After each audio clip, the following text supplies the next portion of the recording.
certainly proud of our team. I think we've had a good year to date, 21 wins, and maybe as much as anything, just the fact that we're one of 3 ACC teams in the league right now that are kind of a lock for the NCAA tournament. And I think that's a terrific accomplishment to be in that position right now. Obviously, last year we were right there on the border and didn't get it done. So I'm really proud of our guys for that.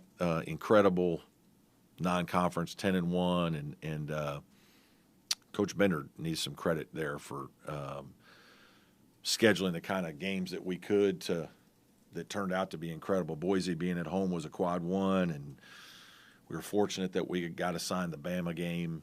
That ended up being a quad 1, and then TCU we scheduled on our own another quad 1. So those are hard to get, and a lot of energy, effort. Coach Bender did a great job of giving us that opportunity. The Memphis game we lost was another quad 1, so we were able to really test ourselves. I thought we handled that part of it very well, and certainly are being rewarded for the challenging schedule.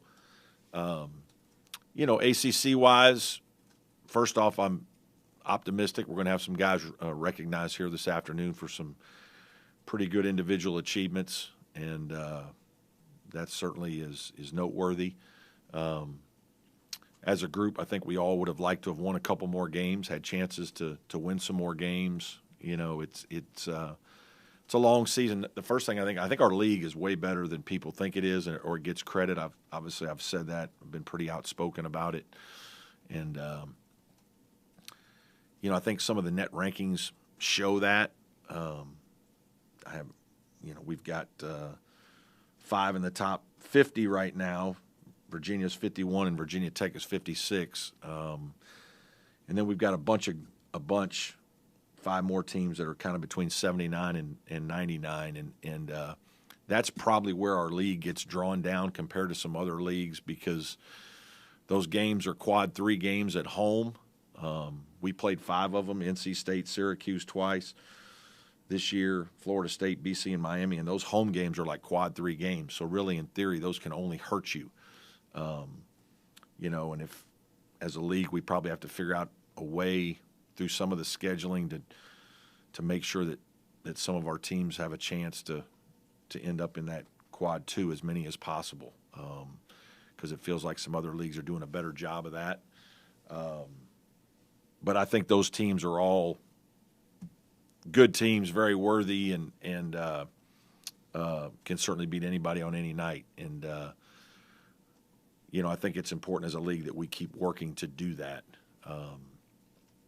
Our team in the league, obviously, we got off to a slow start. We were 1-3.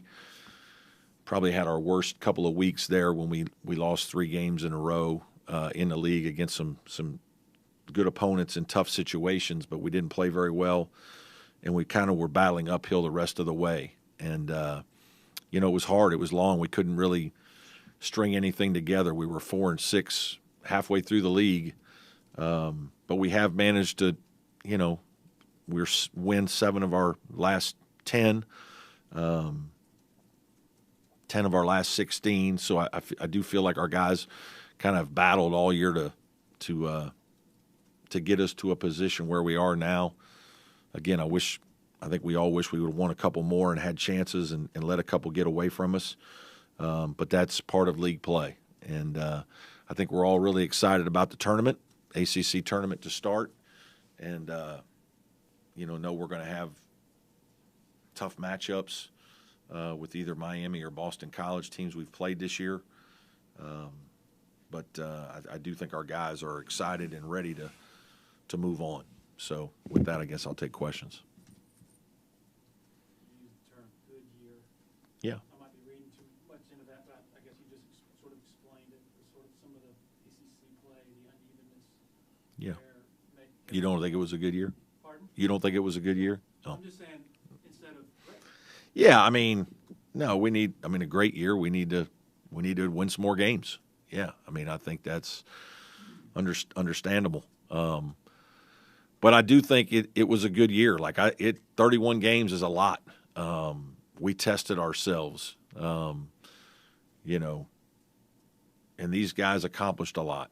To be a lock right now, one of only 3 teams in the league, that says a lot. I mean, we can't just pick and choose what counts, right? Like last year, everybody's on us with our non-conference losses, and we win 14 ACC games, and yeah, but we had the bad losses. Now this year, maybe we don't win quite as many ACC games, but we don't want to give us credit for the 10 non-conference wins that are incredible in terms of the quality of play and the field we played against. And so I do think it's a really good year because you do look at all of it, and it all counts. And obviously that's why we're in the NCAA tournament right now, or hopefully going to be on Sunday. So to have that, you know, be part of what you are asking, I think is significant. And again, I think we all readily admit we wish we'd won a couple more ACC games, and you know, but we didn't quite get it done on a couple of nights. And a lot of it had to do with the competition was pretty good. And league play is harder. I mean, everybody knows everybody. You don't sneak up on anybody. Coaches are very familiar. You've competed against each other, and so it's challenging. And you know, but again, for us to have a quote unquote great year, yeah, we need to win some more games. Go ahead.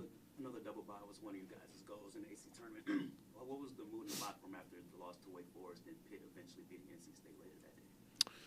You know, I don't think we really worried as much about the Pitt NC State game. It's more of just our disappointment that we didn't win the Wake game. Whenever you have a chance, you know, to handle the situation yourself, you want to handle it. And that was a hell of a game.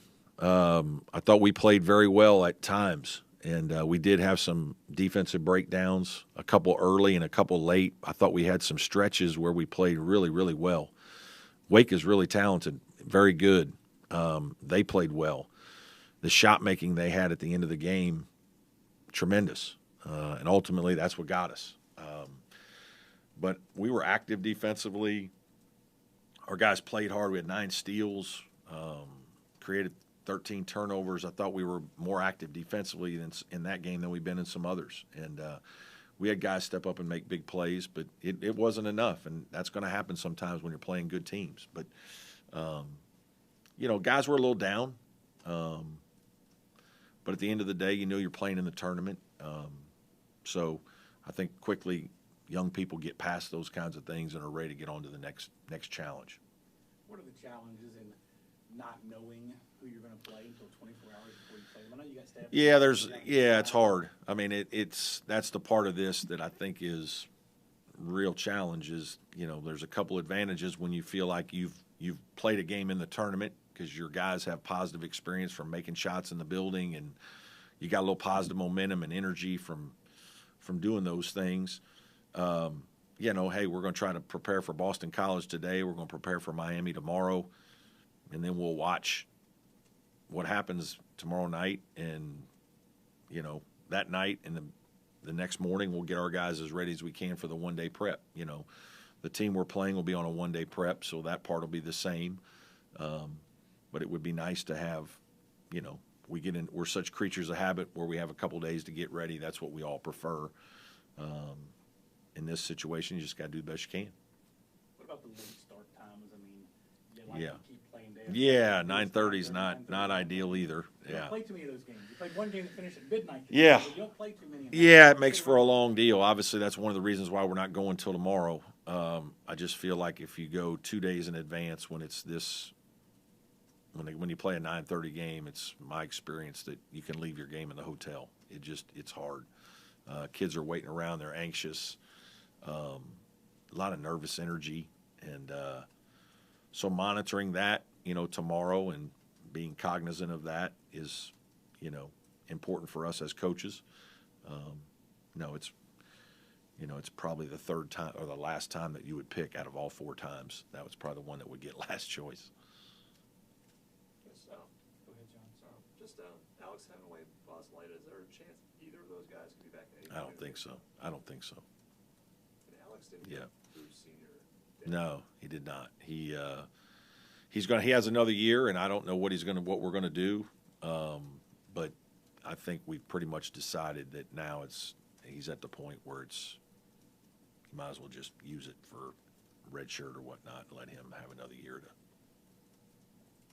do his thing. He just couldn't get back in time with enough games to make really a significant contribution. Aside from what the pre-conference schedule did for the net and all that, what do you think it did to prepare your team for these types of environments? I mean, like the Memphis game felt like a postseason game. Yeah, Memphis game was electric, unbelievable. Obviously, they were playing fantastic at the time, and the building was on fire. It was unbelievable. Alabama was similar. Those were two great environments. You know, the TCU wasn't like an electric environment, but it was a neutral court game against a very good opponent, the kind of opponent you'll see in an NCAA tournament. So I think just those are positive experiences. You know, the one thing I've been encouraged, our team has played well on the road in difficult environments. Obviously, the win at Chapel Hill was a highlight. You know, the close loss at Duke, I think we've shown that we can play there and play well. You know, good environment at Wake the other night and played pretty well for most of the game, but, you know, got beat in a couple of those games. I just think all of that, you know, helps you, your guys being through it. And, you know, us having an older group, I didn't expect that we wouldn't have played well in some of those environments. I mean, you don't know that you're going to play well all the time. You know, we had some games this year when we played on the road and we didn't make shots and we didn't play as well. But I think that those were good tests for our team, especially an older group, and we got some confidence coming out of those. And then, you know, hopefully some of it translated into some ACC wins. Talk about the scheduling issues, like obviously the Big 12 strategy they used, and obviously you think you got an advantage from the tough schedule you had. So If you win. So I mean, is the idea that everyone has to be on board with It's hard. That's the part that, you know, all you can do is, you know, these are guesses. And you have to be a little lucky. Like we were fortunate that we got Alabama. We didn't have anything to do with that. That was the league and TV getting together, the leagues and TV getting together and putting us together. And so sometimes that game is valuable, and sometimes that game can really not help you. It can almost hurt you. You know, Coach Bender did an unbelievable job, like Boise State. A lot of people are probably like, what are we doing with Boise State? Why the heck would we play there? And we have to go back next year. Because if you really do your homework and look, Boise State at worst was going to be a quad 2 probably, 95% of the chance. You know, and there might have been whatever chance that they'd be quad 1, and you turn around and look, and Leon's done an unbelievable job. I texted him right before the game at San Diego State, just thanked him for all his hard work this year, and he texted me back, and yeah, you knew we were going to be a quad 1 the whole time, he said. And but those guys, you know, we just have a lot of respect for them, know those guys, and we were fortunate that game was one that we could work out. But that's hard to do, and there's some luck involved. Memphis happened to be looking late, and Coach Bender, you know, got with me, and we jumped on it quick, and you know, we didn't win that game, but it was a good game for the schedule and a game that, you know, doesn't hurt you because it's a quad 1 road game. But that's not easy for those things to happen. They don't fall in place every year. You know, sometimes you got to get a little lucky.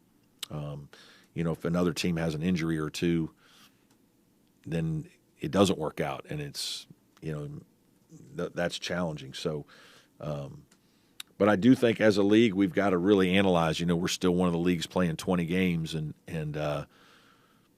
when it gets to the point that, and this is what happens again, we've got 12 of our 15 teams in the top 100, but 5 of them are between 76 and 100, which means they're certainly good teams and they beat you. But then every time you play them at home, all we're doing is really hurting each other. You know, that's not good for the league. You know, we were 4-1 in those games, and but if you lose a couple of them, everybody's pointing out like that's a bad loss, and we all know in a league like ours, those aren't bad losses. Those are toss-up games, and so it's hard. It's hard.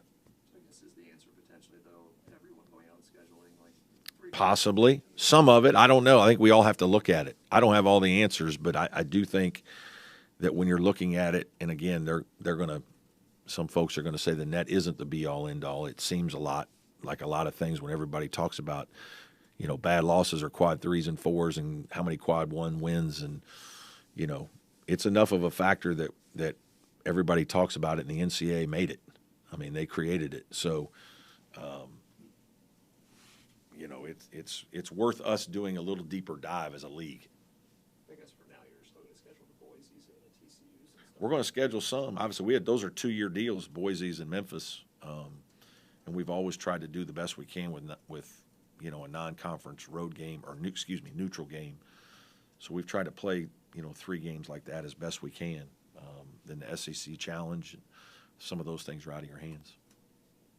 You spoke on how your practices have been limited over the past month or so. How are the guys' bodies holding up as the ACC Yeah. tournament approaches? You know what? We've gotten better, and so we've started to practice a little more. PJ and Ian both have practiced a little more last week, and anticipate they'll be able to practice today. But yeah, it's been hard. There's a month there where the practices every day were kind of challenging because it was always 1 or 2 guys in, 1 or 2 guys out, and there was it was a challenge with the rhythm of what we're trying to get done, and then resting guys enough that they're still available here at the end of the season. And I'm hopeful that the PJs and the Ians of the world. Ian's still got some things that are bothering him, but he's tried to be a warrior and fight through a lot of it. Kind of to that point, the goal is to win the game, but the goal is to also play 4 games in 4 days. How do you balance the minutes for playing guys when you're hoping to be playing more, but you also? Yeah, I think at the end of the day, you got to win. You're trying to win, and so that'll certainly be a part of it. Yeah, and you just, as you get deeper into it, you'll deal with those things as they come. I guess how much does seeding really matter? I mean, going from like a 6 to a 5 or 5, potentially 4. Yeah, I mean, I'm sure if you look at the past champions, it matters because probably of the 1s, 2s, 3s win a lot. And there's usually a reason. They're usually the best teams, and that's why they finished where they did over a 20-game challenging league schedule. Having said that, I think the league is maybe as wide open as it's ever been. And obviously you have teams like Notre Dame and Georgia Tech whose coaches have done terrific jobs, and their teams have really gotten better. And they have unbelievable wins this year against really good teams. And so I do think that this could be a year where, somebody who's a lower seed could certainly advance and get deep into the tournament and make something happen. I was actually talking about the NCAA tournament. Okay. Does that matter in terms of building? I don't know. I think matchups probably matter more than seeding. I think the matchups in the game, there are just things that certain teams create problems for others, based on style or their personnel versus your personnel. And that's where, there are some, I think Matt Painter would be one of the first to tell you that Purdue last year, that was probably a terrible matchup for them in the first round game. If it doesn't get off to a good start, and now they're going against 5 small guys that are quick and athletic and fast and, press and do all this stuff, it creates some problems. And you haven't dealt with that. You haven't seen much of that in 3 months, and then all of a sudden in the most pressure game of the season, you're dealing with it. And so we all kind of get in situations like that where maybe somebody stylistically plays a lot different than the teams you've played in your league, or there's a matchup, or obviously foul trouble. Anything can change a game quickly. We'll probably run this the Wednesday that y'all play at 6 o'clock. Could you touch a little bit on Wednesday Boston at College? 6 to college. And Okay. then touch a little bit on Miami. Yeah. Because right now we don't know who they're going to be. Yeah. But when you play them, when we run this, we'll know. So just maybe start with Boston. Yeah, okay. Boston College, very physical. Quentin Post, I'm sure will be an all-league player. outstanding center that stretches you with three-point shooting and good post play. Jaden Zachary, one of the tougher, more physical guards. I think they do a really good job of kind of exploiting some mismatches. And defensively, they're extremely physical. They'll change their defenses a little bit. So you got to adjust to some multiple defenses. Miami, really talented team that can score. Battled some injuries all year, and so it'll be interesting to see who all they have playing in the tournament. But obviously, when they're making shots like they did against us in the second half of the first game, way back in January, they can beat anybody. Experienced team, used to winning. I think Norchad Omir will be another all-conference player. Very difficult matchup for big guys because he's just as strong as all the post players in our league, but quicker, and so kind of an undersized five that creates problems. So both teams more than capable of winning several games in the tournament. You mentioned the accolades coming later today. Assuming PJ there, of course. I would hope so. Do you think overall that he was given the respect or benefit of the doubt from, maybe I'm picking up Yeah. here, that is normally accorded? I do think the game is very physical inside, and I don't know that our emphasis. There have been years when it feels like that was an emphasis, maybe not as much this year or the last couple of years. Some of it is, we are trying to keep. I do think people want to see the best players, so we're trying to keep them on the floor. But I do think it's very physical in our league and in college basketball in the post.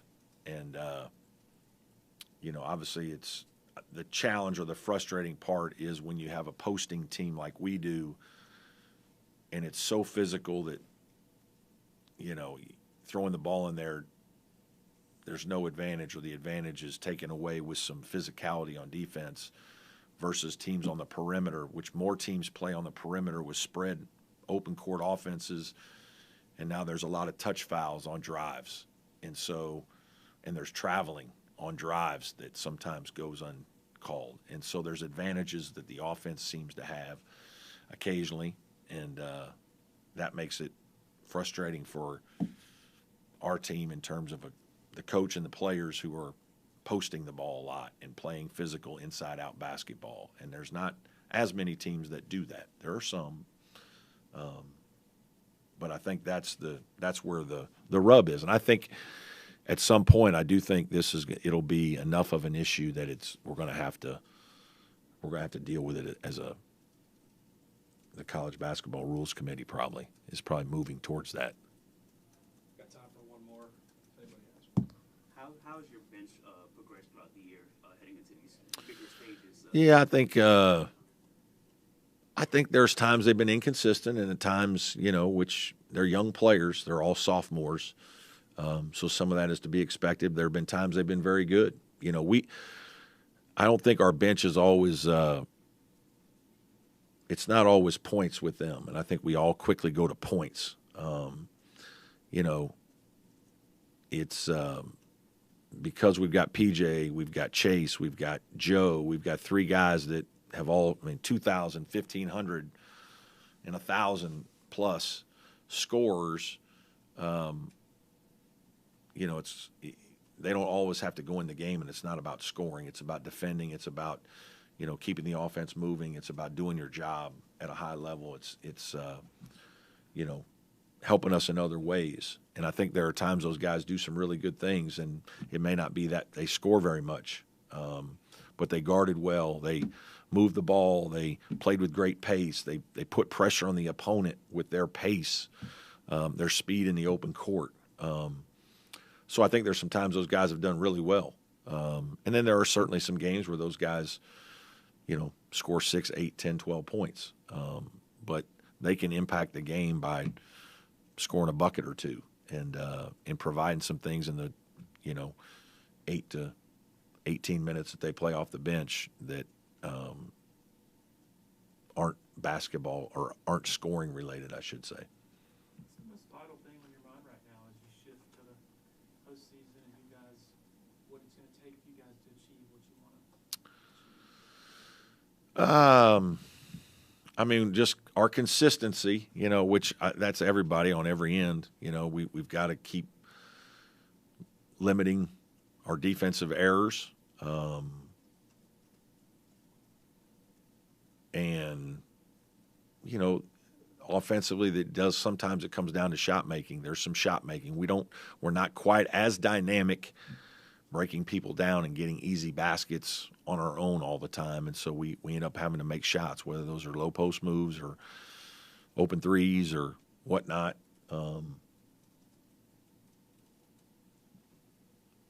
I think that if we're creating good shots for our guys, then we'll probably be fine.